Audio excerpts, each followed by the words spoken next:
Hello students, કેમ છો? બધા મજામાં છો ને? ઓકે, આપણે અત્યાર સુધીમાં ટેક્સ્ટનો ઘણો બધો ભાગ છે તૈયાર કરેલો છે. હવે આપણે થોડું ગ્રામરના ભાગ ઉપર જઈએ. તો ગ્રામરના કોઈ પણ પ્રકારનું વાક્ય બનાવવું હોય તો એના માટે સૌથી મહત્વની વસ્તુ એટલે કે આપણે કોઈ પણ સેન્ટેન્સ બનાવીએ છીએ તો એ સેન્ટેન્સ બનાવવા માટે સૌથી ઇમ્પોર્ટન્ટ વસ્તુ છે એ વાક્યનું વર્બ છે. વર્બ એટલે ક્રિયાપદ. આપણે આ બધા જે શબ્દો છે એને અંગ્રેજી નામથી જ યાદ રાખવાના છે, એટલા માટે થઈને હું તમને ગુજરાતી નામની ઓળખ આપતી જાઉં છું, પણ આપણે નામ અંગ્રેજી નામથી જ યાદ રાખવાના છે. તો વર્બ એટલે ક્રિયાપદ. માત્ર એકલું ક્રિયાપદ હોય તો પણ આપણું વાક્ય છે એ બની શકે. દાખલા તરીકે તમે લોકો ક્લાસની અંદર ટીચર આવે એટલે ઊભા થાવ, બરાબર છે? પછી તમને બેસવા માટે ટીચર કે સિટ ડાઉન એટલે કે બેસી જાઓ, બરાબર? તો આ એક પોતે એક વાક્ય છે. ક્લાસની અંદર કોઈ બહાર જતું હોય અથવા બહાર જવાનું કેવું હોય તો ટીચર કહેશે ગો, અથવા તો કહેશે કે કમ ઇન. તો આ બધા વાક્ય છે.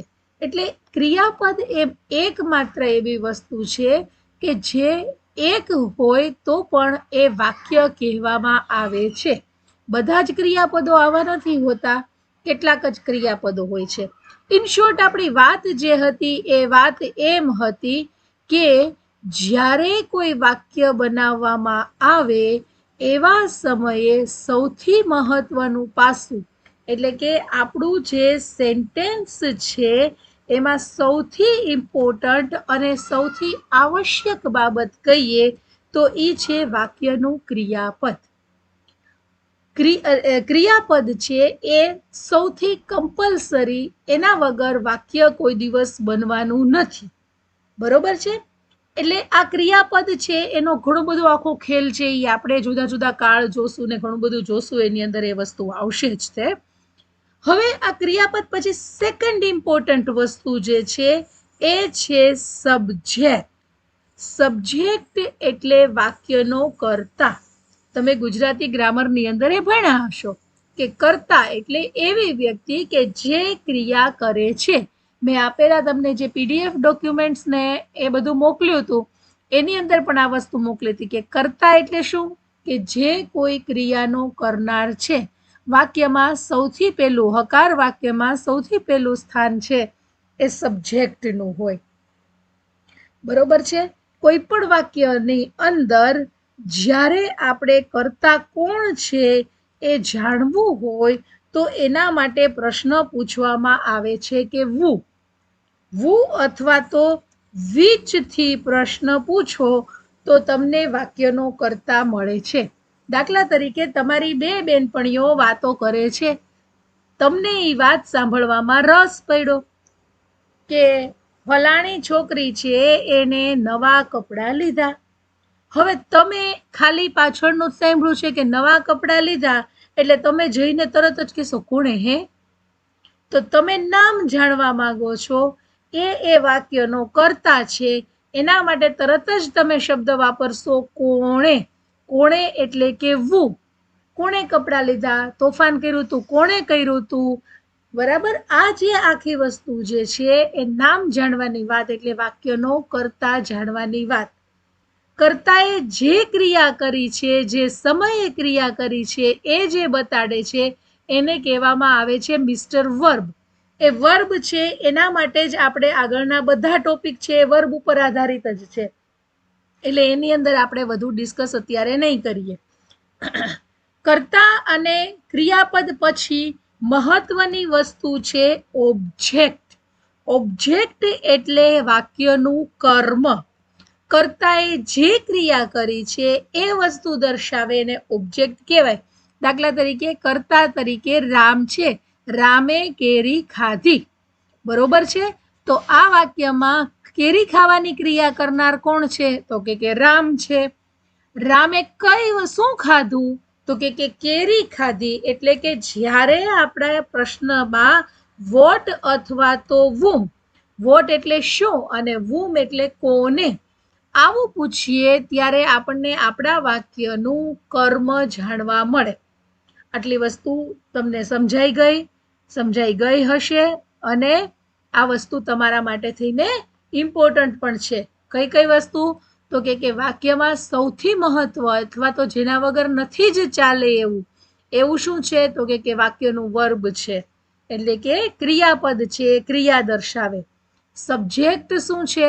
તો કે સબ્જેક્ટ એટલે ક્રિયા કોણે કરી છે એ દર્શાવે એને સબ્જેક્ટ કહેવામાં આવે છે. કોઈ પણ વાક્યનો સબ્જેક્ટ જાણવો હોય તો એના માટે પ્રશ્ન પૂછવામાં આવે છે વુ અથવા તો વિચ, અને ગુજરાતીની અંદર કોણ. દાખલા તરીકે મીનાએ ચા બનાવી. કોણે ચા બનાવી? તો મીનાએ ચા બનાવી. તો એ ક્રિયાનો કરનાર કોણ છે એ જાણવા માટે આપણે જે પ્રશ્ન પૂછીએ છીએ એ છે વુ. ત્યાર પછી છે ઓબ્જેક્ટ. ઓબ્જેક્ટ એટલે કર્મ. કર્મ છે એ ફરજિયાત નથી, એ ક્યારેક વાક્યમાં હોય, ક્યારેક વાક્યમાં ન હોય, ક્યારેક એક હોય, ક્યારેક એક કરતા ઘણા બધા વધારે કર્મ વાક્યની અંદર હોઈ શકે. તો એ આપણે કર્તરી કર્મનો ટોપિક કરશું ત્યારે આપણે વધુ ડિટેલની અંદર જોશું. તો આ ઓબ્જેક્ટ છે એ જાણવા માટે વોટ અથવા તો વુમ થી પ્રશ્ન પૂછવામાં આવે છે. આટલી વસ્તુ તમને સમજાઈ ગઈ હશે કે સેન્ટેન્સ બનાવવું હોય તો એના 3 મહત્વના ભાગ: સૌથી મહત્વનું વર્બ, ત્યાર પછી સબ્જેક્ટ એટલે કે કર્તા, અને ત્યાર પછી ઓબ્જેક્ટ એટલે કે કર્મ. આ વસ્તુ તમને ક્લિયર થઈ ગઈ હશે. હવે આપણે એકાદું સેન્ટેન્સ એવું લઈએ કે જેના ઉપરથી તમને ખબર પડે કે આ વાક્યમાં કેવી રીતે ઉપયોગમાં આવે છે. દાખલા તરીકે Rahul cleaned his room. Right? કે રાહુલે એનો રૂમ છે એ સાફ કર્યો. તો રાહુલે એનો રૂમ સાફ કર્યો, આ વાક્ય છે એ તમારી પાસે આવે એટલે તમારે પહેલા વહેલા એ જાણવું પડે કે કોણે રૂમ સાફ કર્યો. તો જવાબની અંદર આવવાનું છે કે રાહુલ. બરાબર? રાહુલે કઈ ક્રિયા કરી? તો કે રાહુલે ક્લીન કરવાની ક્રિયા કરી. અચ્છા, રાહુલે શું ક્લીન કર્યું? તો રાહુલે એનો રૂમ ક્લીન કર્યો. તો આ વાક્યનો સબ્જેક્ટ રાહુલ છે, ક્લીન છે એનું ક્રિયાપદ છે, અને હિઝ રૂમ છે એનું કર્મ છે. હવે તમને એમ વિચાર આવશે કે રાહુલ છે એ કરતા છે એ વસ્તુ સમજ્યા, પણ ક્લીન ક્યાંથી થયું? આપણે વાક્ય લખ્યું હતું એમાં તો ક્લીન્ડ લખ્યું હતું, તો ક્રિયા ભૂતકાળની હતી એટલા માટે ક્લીન નું થઈ ગયું ક્લીન્ડ થઈ ગયું, એટલે કે સિમ્પલ પાસ્ટ ટેન્સ થઈ ગયું. એ ફર્ધર આપણે જોશું. હવે આપણે એ જોવાનું છે કે આ સબ્જેક્ટ છે એની જગ્યાએ આજે રાહુલભાઈ આવ્યા હતા એ શું છે? તો સબ્જેક્ટના સ્થાન ઉપર હંમેશા જે આવે છે એને કહેવામાં આવે છે નાઉન. નાઉન એટલે કોઈ પણ પ્રકારનું નામ. તમે ગુજરાતીની અંદર પણ આ વસ્તુ શીખી ગયા હશો કે કોઈ પણ નામ હોય એને આપણે નાઉન કહીએ છીએ. તો સબ્જેક્ટના સ્થાન ઉપર જે આવે છે એ છે નાઉન. હવે આ નાઉન છે એ કેટલા પ્રકારના હોય? તો ઘણા પ્રકાર એના હોય છે. એમાંથી અત્યારે આપણે જેને ઉપયોગ લેવાનો છે એ પ્રકાર છે પર્સનલ નાઉન અને કોમન નાઉન. આ બે વસ્તુ આપણે અત્યારે સમજવાની છે, પર્સનલ નાઉન અને કોમન નાઉન. હવે તમે આમનામ આ બંને શબ્દ ઉપરથી સમજી જશો કે પર્સનલ એટલે શું? તો કે પર્સનલ એટલે એક જ, મારું પોતાનું. આ મારું પર્સનલ રૂમ છે, આ મારું પર્સનલ બેગ છે, આ મારો પર્સનલ મોબાઈલ છે, મારું પોતાનું એટલે કે પર્સનલ. અચ્છા, બીજું શું છે? તો કે એ આપણે પછી જોઈએ. હવે પર્સનલ નાઉન એટલે કે વ્યક્તિગત વાત કરવામાં આવી હોય એ કેવી હોય? તો કે એ પણ બે પ્રકારે હોય. એક છે સિંગ્યુલર. સિંગ્યુલર એટલે થાય એક વચન કે જેની અંદર એક જ હોય. એટલે કોઈ પણ એક નામ, પ્રિયા, મહેશ, સરસ્વતી સ્કૂલ, રીચા, બરાબર, આગલા વાક્યમાં હતું રાહુલ. આ બધી જ વસ્તુઓ, બધા જ નામ એક જ છે. આ એક જે નામ છે એ વ્યક્તિગત નામ છે, એ કોઈ સમૂહનું નામ નથી. એટલા માટે એને કહેવામાં આવે છે પર્સનલ નાઉન, એટલે કે વ્યક્તિગત નામ. ત્યાર પછી છે પર્સનલ નાઉન પ્લુરલ, એટલે કે આ જે પર્સનલ નાઉન વ્યક્તિગત નામ છે, મારું પોતાનું જે છે, એમાં પણ હું પ્લુરલ નાઉન વાપરી શકું છું. પ્લુરલ વાપરીએ છીએ એટલે શું થાય છે, તો કે સંખ્યા વધી જાય છે. રામ એન્ડ મહેશ 2 જણા થઈ ગયા. જો રામ એકલું હોત તો એ એક વચન હોત, એટલે કે સિંગ્યુલર ની અંદર એનો ઉપયોગ થયો હોત. બરાબર, પણ રામ અને મહેશ 2 જણા થયા એટલે એને કહેવામાં આવે છે પ્લુરલ. પ્લુરલ એટલે બહુવચન. હવે શું શીખા આપણે, તો કે પર્સનલ નાઉન આપણે શીખા. કોઈ પણ કર્તાના સ્થાન ઉપર નાઉન આવે છે. નાઉન એટલે કહેવામાં આવે છે નેમ. આ નેમ છે એમાંથી આપણે અત્યારે શીખા પર્સનલ નાઉન. પર્સનલ નાઉન એટલે વ્યક્તિગત નામ. એ કોઈ એક વ્યક્તિનું હોય. એ સિંગ્યુલર એટલે એક વચનમાં હોય ત્યારે કોઈ પણ એક નામ હોય, એટલે કે એક જ વ્યક્તિનું નામ હોય. અને જ્યારે પ્લુરલમાં હોય ત્યારે 2 વ્યક્તિ થઈ જશે. 2 વ્યક્તિ, 2 વસ્તુ, 2 સંસ્થા, કોઈ પણ 2 થઈ જાય, એક કરતા વધી જાય એટલે એને કહેવામાં આવે છે પ્લુરલ. પ્લુરલ એટલે બહુવચન. આટલી વસ્તુ તમને ક્લિયર થઈ ગઈ હશે. ઓકે, તો આ થયું નાઉન, એટલે કે નામ કોઈ પણ પ્રકારનું. એમાંથી વ્યક્તિગત નામ એક વચન અને વ્યક્તિગત નામ બહુવચનની અંદર. પછીનો જે પોઈન્ટ છે એ શું છે, તો કે કોમન નાઉન. કોમન નાઉન એટલે શું, તો કે સામાન્ય વાત કરી દીધી હોય, એમાં કોઈ એક વ્યક્તિની વાત ન કરી હોય. દાખલા તરીકે બોય, કોઈ પણ છોકરો. ગર્લ, સ્ટુડન્ટ, કયો સ્ટુડન્ટ એ નથી ખબર, ખાલી સ્ટુડન્ટ વાત કરી દીધી છે. My mother, postman, postman MEN men છે, એટલે કે એક વચનનું છે. આમાં કોઈનું નામ નથી. જો બોય નામ છે એમાં એક વ્યક્તિનું નામ લેવાનું આવત તો એ મહેશ કીધું તો એ પર્સનલ નામ થઈ જાય. પણ બોય કીધું છે એટલે જનરલ છે, છોકરાની આખી જાતની વાત કરવામાં આવી છે, એટલે એના માટે શબ્દ વપરાણો બોય. ગર્લ, એક જ છોકરી. પ્રિયા નહીં, પ્રિયા ભલે છોકરી હોય પણ એની વાત નથી કરવામાં આવી, એકની જ વાત કરવામાં આવી છે. એટલે હવે એ પણ સિંગ્યુલર એટલે કે એક વચન અને બહુવચન બંને હોઈ શકે. તો અહીંયા ઈ જે છે એ સિંગ્યુલર છે. સિંગ્યુલર એટલે એક વચન છે. સિંગ્યુલર આવ્યું એટલે બોય આવ્યું એટલે એક છોકરો. ગર્લ એટલે એક છોકરી. સ્ટુડન્ટ તો એક વિદ્યાર્થી. જ્યારે કોમન નેમ એટલે કે સામાન્ય નાઉન છે એ પ્લુરલ ની અંદર હોય, એટલે કે બહુવચન ની અંદર હોય, ત્યારે એને કહેવામાં આવે છે boys, girls, students, postman, my friends, teachers. આ બધા જ છે એ બહુવચનના નામ છે. બહુવચન કરવા માટે થઈને એસ કે ES લગાડવામાં આવે છે. એ તમે નાના ધોરણની અંદર ભણી જ ગયેલા હશો. અત્યારે તમારે ખાલી થોડું રિફ્રેશ કરવાનું છે, એટલે કે યાદ રાખવાનું છે. એક જ બુક હોય તમારી તો તમે એને કહેશો બુક, અ બુક. પણ જાજી બુક હોય તો એનું બહુવચન થાય બુક્સ. બરાબર, પણ જેના છેડે AEIOU આવેલા હોય એને આપણે બહુવચન કરતી વખતે ES લગાડવાનું હોય છે. જેમ કે ઓક્સ, તો ઓક્સિસ. બરોબર, આ વસ્તુ તમે નાના ધોરણની અંદર શીખી જ ગયા છો. આપણે દાખલા તરીકે આવ્યો છે તો ઓરેન્જ, તો એને જ્યારે આપણે બહુવચન કરીએ છીએ ત્યારે એનું બહુવચન થાય છે ઓરેન્જીસ. બરોબર, આ વસ્તુ તમે શીખ્યા છો કે જ્યારે છેલ્લે આવ્યો હોય તો એસ લગાડવાનું, એમ કરીને ES થાય. અથવા તો AEIOU હોય તો એના છેડે શું આવશે, ES લગાડવામાં આવશે, જે શબ્દને અંતે. બરોબર, એટલે તમે શીખી જ ગયા છો, એટલે એમાં આપણે ઝાઝો સમય છે એ પસાર કરતા નથી. આટલી વસ્તુ ક્લિયર થઈ ગઈ. હવે આપણે એ જોઈએ કે ફરીથી આટલું યાદ રાખી લઈએ કે આટલું આપણે કર્યું એ શું હતું.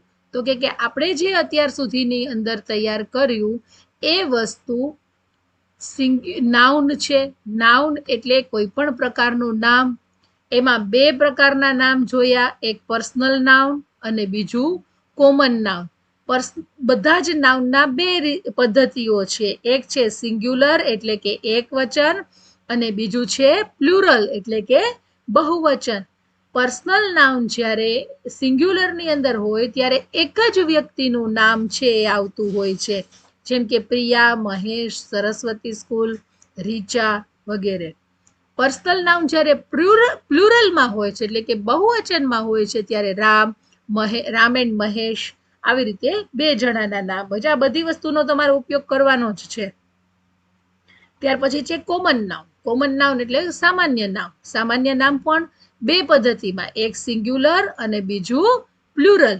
સિંગ્યુલરની અંદર હોય ત્યારે boy, girl, student, my mother, postman, એટલે કે એક વચન હોય.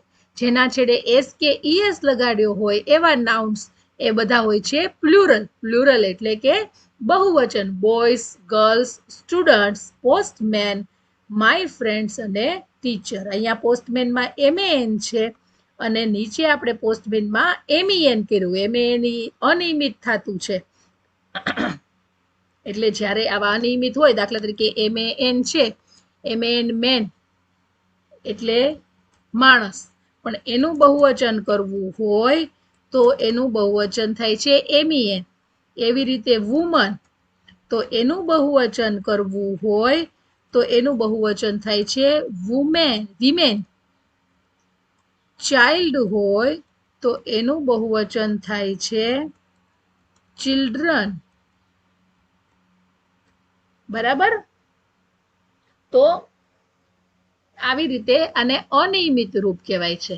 અને બાકીના બધાને એસ અથવા તો ઈએસ લાગે છે. એસ લગાડવાથી જનરલી થાય છે. ઈએસ લગાડવું હોય તો AEIOU થી અંત આવતો હોય એવા શબ્દને ઈએસ લગાડવામાં આવે છે. બરોબર છે? આટલી વસ્તુ ક્લિયર થઈ ગઈ? ઓકે. હવે આપણે આગળ જઈએ. આગળ જઈએ એમાં ત્રીજું એક વસ્તુ આવે છે. ત્રીજી વસ્તુ શું છે? તો કે ત્રીજી વસ્તુ તરીકે આવે જે છે એ છે પ્રોનાઉન. બરોબર? પ્રોનાઉન એટલે સર્વનામ. હવે દાખલા તરીકે તમે કોઈ એક વ્યક્તિની વાત કરો છો. એ વ્યક્તિની વાત કરતા કરતા તમે દર વખતે એનું નામ નહીં લ્યો. Meena is my best friend, Meena is a good girl, Meena lives near me, એવું તમે દર વખતે નહીં કરો. એક વખત તમે કોઈ પણ વ્યક્તિનું નામ લીધા પછી તમે એના માટે થઈને સર્વનામ વાપરો છો. એને કહેવામાં આવે છે અંગ્રેજીમાં પ્રોનાઉન. પ્રોનાઉન છે એ તમારે ખૂબ યાદ રાખવાના છે, કારણ કે આના ઉપરથી તમને ચેન્જ ધ ટેક્સ્ટ છે એ પૂછાય છે. તો પ્રોનાઉન એ બે પ્રકારના હોય, એક સિંગ્યુલર હોય અને બીજું પ્લુરલ હોય. સિંગ્યુલર એટલે એક વચન અને પ્લુરલ એટલે બહુવચન. સિંગ્યુલર પ્રોનાઉન એટલે કે એક વચનનું પ્રોનાઉન સર્વનામ શું? તો એ છે હી, શી અને ઇટ. હી એટલે છોકરો, શી એટલે છોકરી અને ઇટ છે નિર્જીવ નાન્યતર જાતિ માટે થઈને વપરાય છે. પ્રોનાઉન પ્લુરલની અંદર હોય ત્યારે આઈ, વી, યુ અને ધે. આઈ એટલે હું, વી એટલે અમે, યુ એટલે તું અથવા તમે અને ધે એટલે તેઓ. તો પ્રોનાઉન એટલે સર્વનામ, નામને બદલે વપરાતો શબ્દ. બરાબર છે? એ નામને બદલે વપરાતા શબ્દ પણ બે પ્રકારના હોય છે. એક સિંગ્યુલરમાં હોય છે અને બીજું પ્લુરલની અંદર હોય છે. સિંગ્યુલર એટલે એક વચન. એક વચનનું નામ દેખાડવાનું હોય ત્યારે હી, શી અને ઇટ. અને પ્લુરલ હોય ત્યારે આઈ, વી, યુ અને ધે. બરોબર? આટલી વસ્તુ ક્લિયર થઈ ગઈ હશે. હવે એમાં નીચે આપણે જોઈએ. આપણે અહીંયા નીચે જોઈએ છીએ તો આપણે એ વસ્તુ સમજી શકીએ કે આ જે પ્રોનાઉન છે એ પ્રોનાઉન ત્રણ પ્રકારના આપ્યા છે. એક છે સબ્જેક્ટ પ્રોનાઉન, બીજું છે ઓબ્જેક્ટ પ્રોનાઉન, ત્રીજું છે પોઝેસિવ, ચોથું છે પોઝેસિવ પ્રોનાઉન અને પાંચમું છે રિફ્લેક્સિવ. આ વસ્તુ આપણે ડિટેલની અંદર શીખશું. તમે અત્યારે અહીંયા સુધીનું તમારા પાકી નોટની અંદર આટલું તમારે વિડીયોને પોઝ કરતું જવાનું છે અને લખતું જવાનું છે. ક્યાંથી તમે લખવાની શરૂઆત કરશો? તો કે તમે અહીંયાથી લખવાની શરૂઆત કરશો. નાઉનથી લખવાની શરૂઆત કરશો. આટલું તમારે આજની ડેટ લખી અને તમારે નોટની અંદર લખવાનું છે. ત્યાર પછી નીચે આપેલું આ જે કોષ્ટક છે એ કોષ્ટક તમારે આખું લખવાનું છે. ઓકે, અહીંયા એક કોષ્ટકમાંથી થોડોક ભાગ કટ થઈ ગયો છે, એ હું તમને ફરીથી વોટ્સએપમાં પણ મોકલું છું. આટલું તૈયાર કરી લેશો ત્યાર પછી હું તમને નેક્સ્ટ પ્રોનાઉન છે એ શીખવવાની છું. બરોબર છે? ત્યાં સુધી આપણે આટલું પાકી નોટની અંદર લખી અને રાખજો. બરોબર? છતાં પણ કંઈ ન સમજાય તો સ્કૂલના વોટ્સએપ નંબર ઉપર પૂછજો. Take care and good bye.